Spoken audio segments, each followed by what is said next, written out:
Good morning to all you students. In the last video we discussed valuation of goodwill and accounting treatment of goodwill as well as the accounting treatment of accumulated profit, loss and reserves. You know very well in the last few classes we studied the various adjustment required at the time of change in profit sharing ratio. It means when there is a change in profit sharing ratio, the following adjustment required. It is very important to adjust. For example, determination of sacrificing and gaining ratio, accounting for goodwill. Under this topic, first of all, we find out the amount of goodwill by average profit method, super profit method, and capitalization method, and thereafter we pass the adjustment entry regarding goodwill. The third and important topic is accounting treatment of reserve and accumulated profit.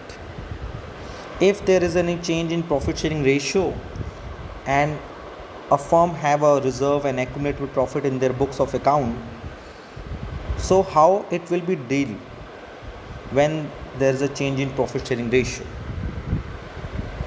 The summary is when a company or firm have a accumulated profit or loss and reserve in their books of account, they are following two situations by which we handle this accumulated profit and reserves. The first situation is that if there is a no information given or they want to distribute, दोनों चीज़ें same हैं. The first situation ये है कि जब कोई information question में ना गिवन हो या ये लिखा हो कि they want to distribute accumulated profit and loss and reserve, then you know in this situation the accumulated profit, loss and reserve will be distributed among all partner in their old ratio. And what is the journal entry? Journal entry will be general reserve account debit, PL account debit to all partners capital or current account in their old ratio. And entry for the losses, all partners capital account, current account debit to PL account to deferred revenue expenditure. The second situation related to this topic, when partner do not want to distribute, यानी जब partner नहीं चाहते कि हम उसको distribute कर सकें, in this situation we distribute accumulated profit, loss and reserve in their gaining and sacrificing ratio. What is the journal entry? Gaining partners capital account debit to sacrificing partners capital account. And how it will be calculated, how we will calculate the net effect. In this situation, firstly we calculate the sacrificing and gaining ratio, thereafter we calculate the net effect. Net effect means the combination of the accumulated profit, loss and reserves. If a company have a profit and loss account credit balance, so it will be added. A company have a general reserve, then it will be added. But when a company have a profit and loss account debit balance, so it will be deducted. And if a company or firm have a deferred revenue expenditure like advertisement suspense account, so it will be deducted. And after the adding and deducting the above item, we find out the net effect, and the net effect will help to pass the journal entry. And इन सारे topics को हम लोगों ने previous videos में discuss किया है. So now we will move to the next topic, and it is a very important topic of this chapter because this topic is already exist in the chapter number 4 and 5. So इस topic को बहुत ही clearly से समझिएगा. It is a fourth topic of this chapter. The topic is accounting for revaluation of assets and liability when there is a change in profit sharing ratio of existing partner. जब भी PSR change होता है, हम बार बार इस chapter में discuss कर रहे हैं कि अगर पहले कोई रेशियो कुछ था, कोई रेशियो चेंज हुआ, तो हम उस सिचुएशन में हमें क्या करना पड़ा? गुडविल का एडजस्टमेंट करना पड़ा, क्योंकि जो सेक्रीफाइसिंग पार्टनर होता है उसको gaining partner as a compensation goodwill provide करता है. और अगर कोई रिजर्व या एक्यूमुलेटेड प्रॉफिट अगर बिजनेस में है, बैलेंस शीट में रिफ्लेक्ट कर रहा है, तो उसको भी बांटना ज़रूरी होता है। उसमें भी 2 कंडीशन होती है, वो बांटना चाहते हैं कि नहीं बांटना चाहते हैं। अगर बांटना चाहते हैं तो ओल्ड रेशियो में हम उसको बांट देते हैं, और अगर नहीं बांटना चाहते हैं तो उसका एडजस्टमेंट भी हम लोग गुडविल की तरह करते हैं, लाइक अ सेक्रीफाइसिंग पार्टनर को कंपनसेट करता है गेनिंग पार्टनर। नाउ ये जो थर्ड टॉपिक है ये भी इंपॉर्टेंट इसलिए है क्योंकि जब भी PSR चेंज होता है, when the PSR will be change, in this situation हम क्या करते हैं, जिस डेट को PSR चेंज हो रहा है उस डेट को हम अपनी एसेट्स एंड लायबिलिटी का रिवैल्यूएशन करते हैं। सपोज 1 अप्रैल 2010 को कंपनी ने डिसाइड किया, फर्म ने डिसाइड किया कि पहले हम 1:1 में रेशियो बांटते थे A एंड B ने, अब क्या होगा, A एंड B जो है 3:2 में रेशियो बांटेंगे। तो वो गुडविल का एडजस्टमेंट करेंगे, reserve and accumulated profit and losses का एडजस्टमेंट करने के साथ साथ वो अपनी एसेट्स एंड लायबिलिटी का रिवैल्यूएशन भी करेंगे। रिवैल्यूएशन का मतलब होता है उस डेट पे जो भी एसेट्स बुक्स ऑफ अकाउंट में है उसका वैल्यूएशन करेंगे और लायबिलिटीज़ का रिवैल्यूएशन करेंगे, और उस रिवैल्यूएशन पे या तो फर्म को फ़ायदा होगा या तो लॉस होगा। तो ये सारे प्रॉफिट एंड लॉस का भी एडजस्टमेंट होता है। दैट्स वाई हम लोग ये टॉपिक डिस्कस करते हैं। The topic is accounting for revaluation of assets and liability when there is a change in profit sharing ratio of existing partner. Okay, क्या लिखा है पढ़ते हैं। Assets and liability of a firm must also be revalued at a time of change in profit sharing ratio of existing partner. The reason is that the realizable or actual value of the assets and liability may be different from those shown in the balance sheet. It is possible that with the passage of time, some of the assets might have been appreciated in the value, while the value of certain other assets might have been decreased, and no record has been value, while the value of certain other assets might have been decreased, and no record has been made of such changes in the books of account. Revaluation of assets and liability become necessary because the change in value of the assets and liability belongs to the period prior to the change in profit sharing ratio, and hence must be shared, belongs to the period by the partner in their old profit sharing ratio. हो सकता है मैंने कोई line दोहरा दी हो। इस पूरे passage को स्टडी करने के बाद आपको पता चलेगा कि जब भी PSR चेंज होता है तो पार्टनर्स क्या करते हैं, अपनी एसेट्स एंड लायबिलिटी, फर्म की एसेट्स एंड लायबिलिटी को रीवैल्यूएट करते हैं, रीअसेस करते हैं। तो जब वो रीवैल्यूएशन करते हैं तो उनको क्या पता चलता है कि हो सकता है कुछ एसेट्स की वैल्यू मार्केट में बढ़ गई हो सकता है किसी एसेट्स की वैल्यू डिक्लाइन हो गई हो। उसी तरह से लायबिलिटी की वैल्यू भी क्या हो गई होगी, इंक्रीज़ और डिक्रीज़ हो सकती है। सो अगर आप अपना कॉन्सेप्ट डेवलप करें तो आपको पता चलेगा कि अगर एसेट्स की वैल्यू बढ़ रही है तो it is a profit for the firm, और अगर एसेट्स की वैल्यू घट रही है तो it is a loss for the firm. वहीं लायबिलिटीज़ की वैल्यू अगर बढ़ रही होगी तो it is a loss for the firm, और अगर लायबिलिटीज़ की वैल्यू घट रही होगी तो it is a profit for the firm. So revaluation करने पे, एसेट्स एंड लायबिलिटी का रीवैल्यूएशन एंड रीअसेसमेंट करने पे क्या हो रहा है, फर्म को प्रॉफिट हो रहा है या लॉस हो रहा है। सो प्रॉफिट के क्राइटेरिया में क्या क्या आएगा, अगर एसेट्स की वैल्यू इंक्रीज़ होगी एंड लायबिलिटी की वैल्यू डिक्रीज़ होगी तो उसको हम लोग बोलेंगे प्रॉफिट, और अगर एसेट्स की वैल्यू डिक्लाइन होगी और लायबिलिटीज़ की वैल्यू इंक्रीज़ होगी so it is a loss. और कभी कभी इस सिचुएशन में ऐसा भी होता है कि फर्म जब अपनी एसेट्स एंड लायबिलिटी का रिवैल्यूएशन करता है तो कुछ ऐसी लायबिलिटीज़ भी उसको पता चलती है जो उसने रिकॉर्ड ही नहीं की थी, यानी after some time partners know the liability कि ये भी एक लायबिलिटी है, उसको रिकॉर्ड ही नहीं किया गया, तो वो भी तो फर्म के लिए लॉस हो गया। कभी कभी ऐसा होता है कि एसेट्स उसने रिकॉर्ड नहीं की थी लेकिन उसको कहीं ना कहीं से वो एसेट्स उसकी थी फर्म की, यानी some kind of unrecorded liabilities and assets भी अराइज हो जाते हैं। तो अगर लायबिलिटीज़ अराइज हो जाती हैं तो लॉस है, और अगर एसेट्स अराइज हो जाता है तो it is a profit for the firm. यानी रिकॉर्ड नहीं है बट हमने जब रिवैल्यूएशन किया तो पता चला कि अरे इस तरह की भी एसेट्स एंड लायबिलिटीज़ हमारे बिजनेस से रिलेट करती हैं। सो हम कैसे इस सिचुएशन को, इस प्रोसेस को कैसे डील करेंगे, तो सिंपल से एक फंडा एकदम याद रखिए कि जब भी कोई PSR चेंज होता है तो पार्टनर्स जो होते हैं अपने फर्म की एसेट्स एंड लायबिलिटी को रीवैल्यूएट एंड रीअसेस करते हैं और अपने प्रॉफिट एंड लॉस को कैलकुलेट करते हैं कि रिवैल्यूएशन पे, एसेट्स एंड लायबिलिटी के रिवैल्यूएशन पे उसको प्रॉफिट हुआ है कि लॉस हुआ है। सो इसको भी डील करने का 2 तरीका है, जैसे हम लोग previous general reserve and accumulated profit में पढ़े हैं।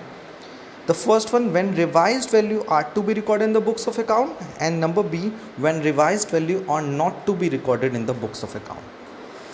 ये दोनों कॉन्सेप्ट आपके लास्ट कॉन्सेप्ट से रिलेटेड हैं, एकदम याद रखिएगा, क्योंकि कॉन्सेप्ट अकाउंटिंग में चेंज नहीं होता है, वर्ड्स चेंज होते हैं. जैसे यहाँ वर्ड्स चेंज हुआ है, when revised value are to be recorded in the books, यानी it is a positive sentence, and when revised value are not to be recorded in the books account, it is a negative sentence. So मैंने आपको last class में बताया था कि when they want to distribute, या positive sentence होता है then distributed among old partner in their old ratio, and if they do not want to distribute then it will be distribute in their gaining and sacrificing ratio, और हम net effect निकाल के उसके बाद entry पास करते हैं.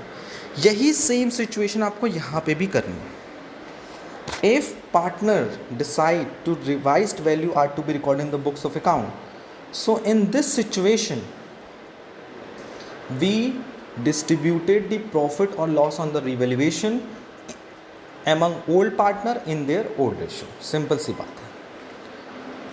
अगर revise value को रिकॉर्ड करना चाहता है तो प्रॉफिट एंड लॉस निकालिए, जो प्रॉफिट एंड लॉस होगा उसे ओल्ड पार्टनर ओल्ड रेशियो में डिवाइड कर लेंगे. लेकिन अगर रिवाइज वैल्यू रिकॉर्ड नहीं करना चाहता तो भी प्रॉफिट एंड लॉस निकालिए.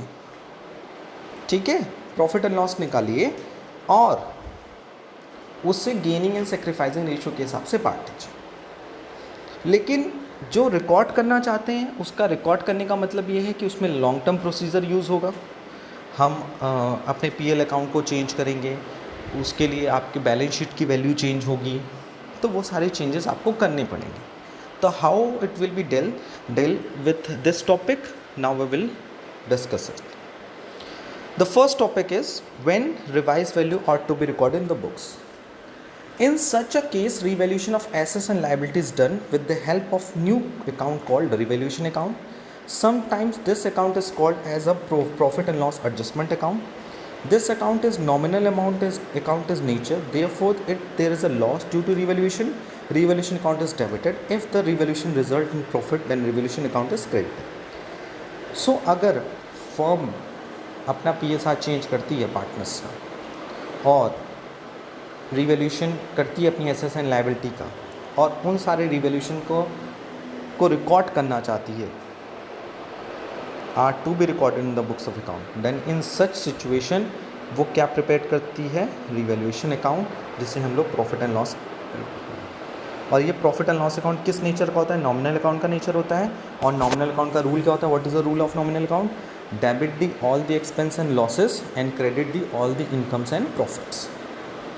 सो जब भी लॉस होता है so revaluation account will be debited, and जब भी प्रॉफिट होता है revaluation account will be credited. So journal entry कैसे पास होगी,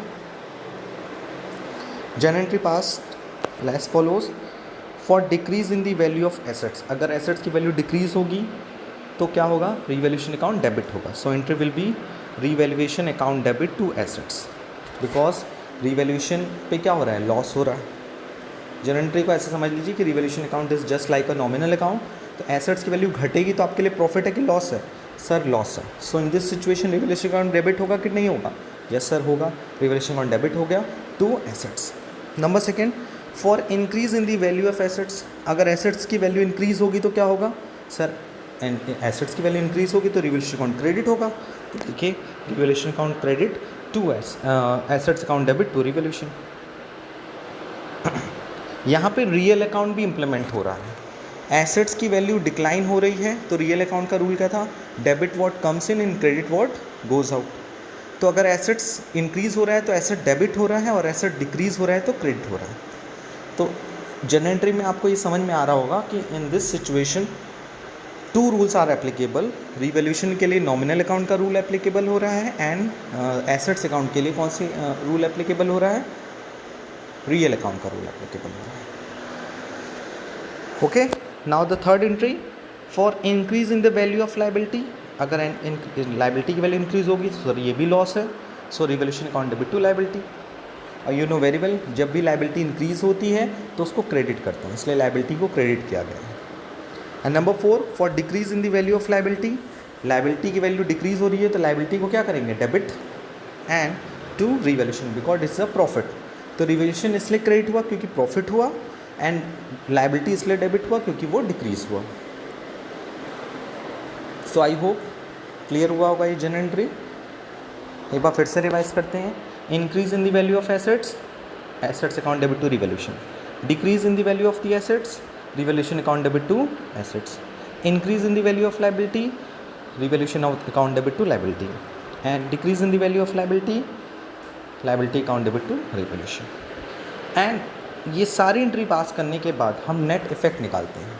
क्या करते हैं?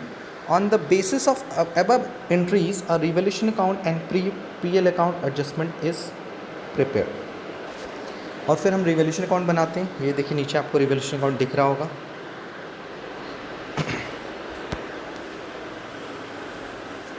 डेबिट साइड में लॉसेस रिकॉर्ड किए होंगे, क्रेडिट साइड में प्रॉफिट्स रिकॉर्ड किए गए होंगे, और फिर उसका बैलेंस निकालेंगे। जस्ट लाइक अ पीएल एप्रोप्रिएशन अकाउंट बनाते हैं ना, डेबिट में सारे एक्सपेंस, क्रेडिट में सारी इनकम्स रिकॉर्ड करते हैं, वैसे रिवैल्यूएशन अकाउंट भी वैसे ही होता है, बट उसका नाम चेंज होता है।